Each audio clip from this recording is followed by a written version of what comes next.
You see him now, straight with the talk, so fine boy,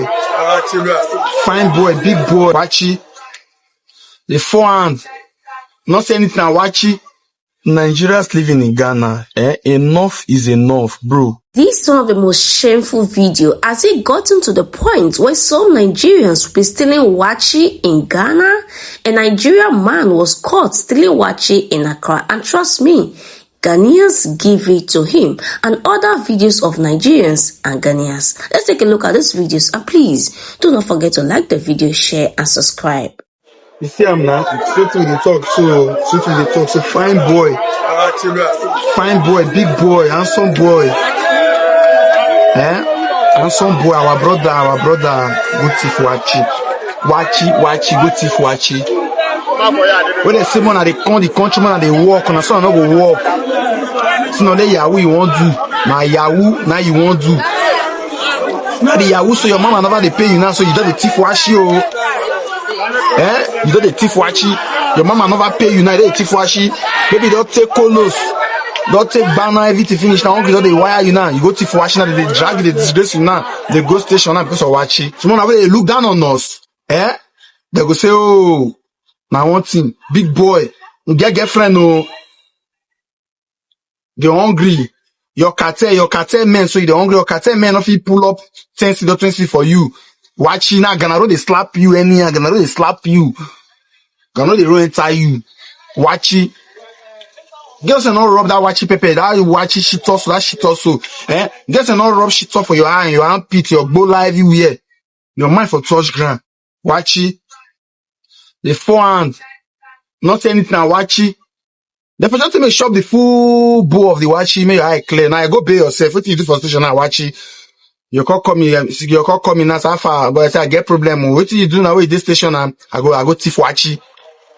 Ah, but damn. You're Nigerian from where? Hello? What part of Nigeria are you from? Abia State. Can you leave Abia State to come Ghana? You are selling pure water. Can you imagine? You know this one? Do you know this one you are doing? It's only Ghana people that are supposed to do this one. Do you know? You don't know? You don't know? This one is called petty trading. But me with somebody. So You with somebody. You are doing your thing. Okay, so somebody brought you to Ghana. Your brother or your relative? My big brother. Your brother. So he brought you to Ghana, you come and do business. No, I just decided by myself. So for me to do alone. So when I say finish, the money will be on. The money will be on. So you Ghana, you have papers, you have documents, you have a card. You don't have nothing. Did you pass? You have passport. You have passport. Did you pay? My brother, yeah. They collected money from you. They did it. He did everything. Your brother did everything. Yeah. But I mean, you don't have passport. Nigerians living in Ghana, enough is enough, bro. Enough is enough. Honestly, I'm not just happy at all. I'm not happy at all. Nigeria boy, let's say 18 years or 17 years, selling pure water in Ghana, selling pure water, carry pure water from Ghana. What a shame. Hello? What part of Nigeria are you from? What a disgrace. Abia State. Can you? Why would they bring all these small, with the complaints are showered, they bring girls, they come for my traffic. Why you go bring that small boy, come? You know this one? Do you know this one? Nigeria is not that bad like that. It's only Ghana people that are supposed to do this one. Nigeria is not that bad like that. People should stop it. You don't know? I watch the video. This one is called petty trading. I feel pain. Small boy, they hawk pure water. Ghanaians, they mock am. You are doing your They mock am. Okay, so somebody brought you in Ghana. Hey. Your brother or your relative? This is common with Igbo people. This is common. Your brother. So you brought it to Ghana, you come and do business. This is too common. Bring somebody from Nigeria, come say pure water for Ghana. The money will be on. So in Ghana, you have papers, you have documents, you have a card. You don't have nothing. Did you pass? Just you have passport. You have passport. Did you pay? Pure water. Nigeria never bad just like that. They did it. If there's any other job for husband, it's school, but pure water, no. I mean, you don't have passport. Pure water. Say pure water. Small boy. Make it make sense. No, they make sense for me. As far as I'm concerned, it doesn't make sense. And I go bring somebody come, cause they sell pure water, they give her money, put money for her pocket. He good. You're not good. Let me find money like that. What could they take her easy? Let's take everything easy. Now that they mock us, they are mocking us. You really need to watch this. Just watch this. Nigeria has just become that place where you think it is okay that maybe you've been accused of any kind of thing, then you now come to Nigeria, everybody will welcome you with open arms. Senator Imasue allegedly stole millions of dollars from clients in the US, and he was banned for life from practicing law. He absconded to Nigeria. That man is a sitting senator. In fact, he is the committee chair on ethics. See the title they give him? Ethics and Public Petition. This man was barred from practicing law in the US for stealing millions of legal fees that was paid to his client, Daphne Sheffield. That is the allegation. They said Neda Imasue admitted and he was disbarred and his name was stricken off from the roll of attorneys and counselors at law. And this decision was taken in 2010, May. He ran away, of course, and came back to his dear country, Nigeria. He refused to appear, following all the petitions that were leveled against him. He ran away and he came to Nigeria. That person today, he's a sitting senator in Nigeria, making laws that he never obeyed while he was practicing law in the US. And he's now sitting. What is even the thing that he's sitting as ethics committee chair? Do you know what ethics is? Again, this proves that the Nigerian problem are Nigerians as masses. I do not mean to toot my horn, but I think I'm the only person after time who had gone against Nigerians as masses and not their leaders or their so-called men in authority or their politicians or their celebrities or whatever, or people in charge of the administration. I've always maintained that the Nigerian problem are Nigerians as masses. And this lady just proved it beyond every reasonable doubt. Just like Very Dark Man is beginning to come to my perspective. Unlike before, when he took to acting like he's fighting for the people. You don't fight for Nigerians. You fight against Nigerians. You don't fight for you to gain a better Nigeria. You fight against Nigerians. You don't fight for Nigerians. They don't deserve to be fought for. You can't fight for Nigerians because when you're fighting for Nigerians, you will discover at the shores of knowledge, at the shores of discovery, that the very people you are fighting for are the problems that you're fighting against. I'm telling you the truth. Nigerians need to be sensitized first. They need to be criticized. They need to be called upon. They need to be chastised. You need to speak to them. I'm telling you the truth. And that's exactly what I've always been doing. I've always used Ghanaians and South Africans to make references to this bunch of minions, to these deflated minds. I'm happy a great number of people are coming to understand these things. According to this girl, according to this woman, anything rejected in the world comes to Nigeria and thrive. Yet, Nigerians will boast to you that there are men in this country. The men that are in this country are not up to 2%. And those men include myself. They are not up to 2%. Because if there are 10% of men like me in this Nigeria, it's not for me to brag, but you would have seen that a lot of people would have seen the difference. Where just me makes a difference in a whole institution. In a whole institution. This is not me bragging. But Nigerians are sellouts. You commit fraud and you come to Nigeria, you're welcomed. You go to other parts of the world and they reject you for your insanity and your devious activities. You come to Nigeria, you're welcomed. This is not me saying it. Nigerians are sickly minded people. A lot of Nigerians do not know what we're talking economically and so on, some of the energy and yes, sir.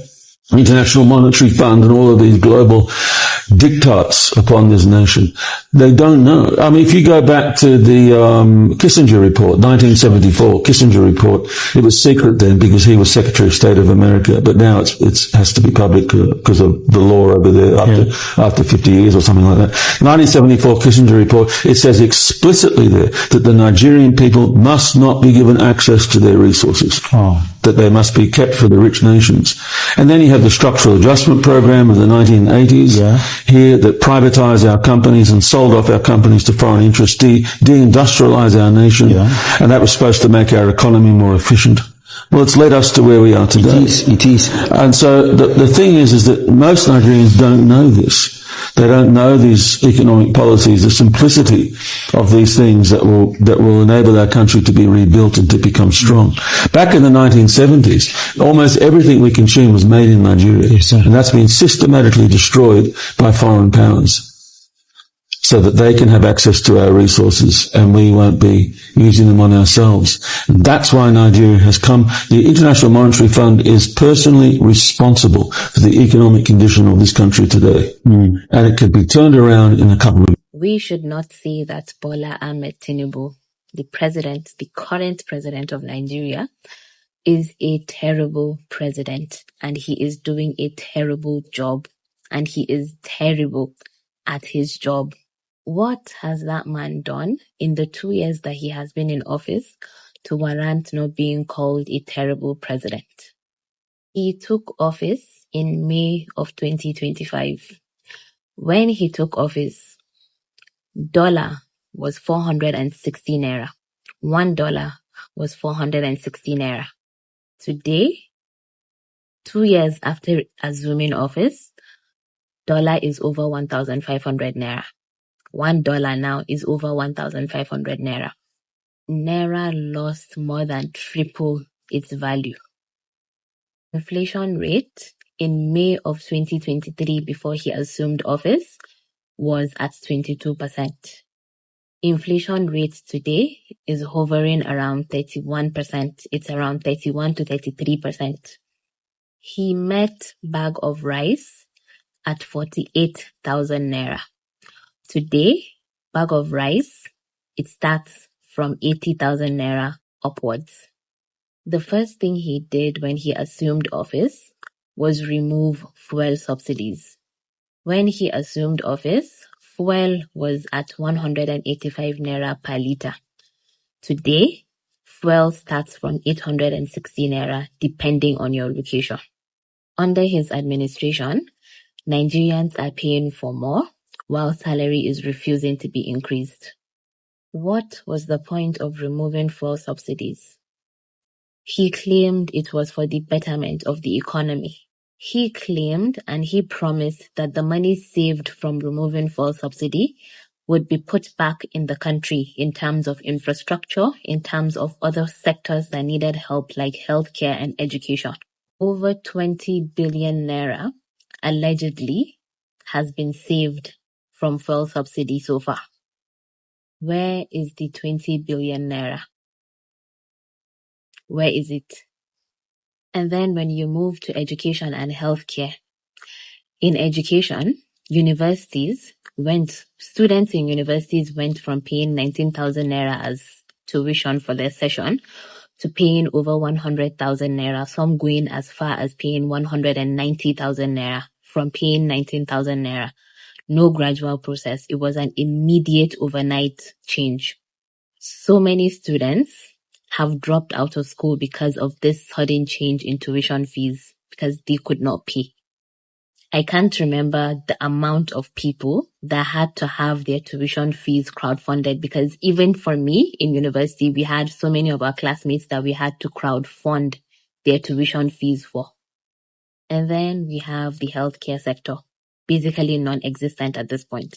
Because did you know that in 2023, between 2023 to 2024, in just the span of 1 year, Nigeria lost over 900 doctors. Lost in terms of the people, the doctors left the country. They left for greener pastures because of poor working conditions in Nigerian hospitals. Public hospitals are underfunded and understaffed. And then we have insecurity.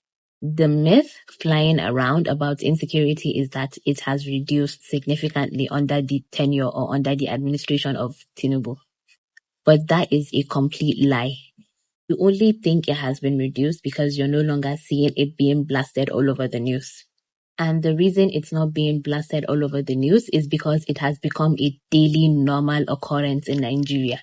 Insecurity stories no longer make the headline because people have become so desensitized to it. People are no longer shocked to see stories of insecurity. And that's why it's no longer in the breaking news of any national news station. Villages are still being raided. People are still being killed. People are still being kidnapped and killed on highways all over the country. And while the cost of living is increasing, the cost of governance is also increasing. In 2024, the National Assembly's budget was 27 trillion naira. In 2025, they presented a 54.9 trillion naira budget, even having the audacity to add an extra 170 billion naira because the other arms of government are also increasing their budgets. The office of the First Lady, within 7 months of assuming office, spent over 1 billion naira in important expenses. What are the important expenses that she spent on? Foreign travel, vehicles, venue decoration. Yes, you heard me right. Venue decoration, multimedia services, and programs. In just the span of 3 months, the federal government spent over 700 million naira to fund her foreign trips. Foreign trips to Mozambique, Ethiopia, France, the United Kingdom, and the United States of America. Over 700 million naira was used to fund those trips in just 3 months. But you are telling the president he is terrible at his job and saying the president is terrible at his job is an act of treason. In what democracy is criticizing a public servant for not doing his job well an act of treason? We are in a democracy. We are not in a dictatorship, allegedly, and we are not in a monarchy. This is a democracy where criticism is not just allowed, it is heavily, heavily encouraged. The president of a nation is a public servant. He serves the public. If he is failing at his job, the people he is meant to serve have every right to call him terrible, to call him out for not doing his job. So again, I am asking this. What has Tinubu done to not deserve being called a terrible president? What has he done to improve the economy? What has he done to make life easier for the people? What has he done to improve the cost of living? And what has he done to improve the standard of living? Absolutely nothing. Nigeria president has failed Nigerians woefully. I do not see the possibility of this man coming to power again after this tenure, because everything this man promised Nigerians, he was not able to fulfill one. So the tendency of this man coming to power again, I cannot see it. But at the same time, trust my country, Nigeria. Anything is possible. With your money, you can get what you want. We hope for a better leaders. But in all of this, I really want to say something about this Nigerian man or a guy who was caught stealing waakye in Ghana. Nigerians, what kind of disgrace and shame do you always bring to the name Nigeria? Some of you are just something else. How can you steal waakye? What level of hunger? Can't you beg for money if it's that bad? Can't you beg someone to please buy you waakye? To the point you were being caught in Ghana stealing waakye? This is really, really shameful. This is so disgraceful. Like, what is really going on in Nigeria? Is it that there's something that we don't know? Is it there is a cost that is being placed in the country that we don't know about? Because it's getting out of hand. How can you steal waakye in Ghana? What will make you do that?